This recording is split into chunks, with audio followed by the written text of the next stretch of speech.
Hey guys, it's Damien, Managing Partner at Earthbound Media Group, and I'm reporting again from SHSMD 2012 here in Philadelphia. And I just got back from an incredible session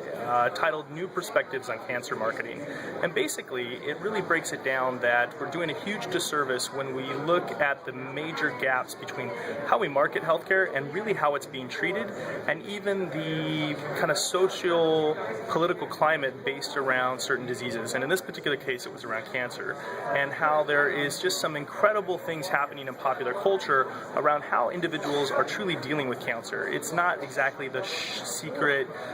disease of the past, but really looking at humorous and honest, very transparent ways that can be sometimes very emotional when looking at how people are discussing the topic itself. And there were films like 50/50 and even comedies like Dodgeball, as well as, of course, the Showtime television series The Big C, that we took an in-depth look at how they are leveraging the topic to create almost widespread attention, as well as looking at treatment in a completely different manner. And so when we take a little bit deeper look at how we're communicating that via advertising and marketing, we have to ask ourselves, why is there this huge discrepancy about how we communicate these particular services at hospitals, treatment centers, that are taking on some of the most feared disease in the country?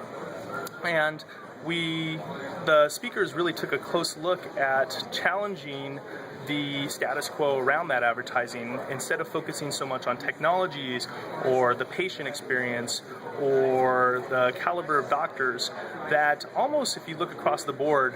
everybody has. There isn't a huge differentiator. And the differentiator really stems from meeting head on about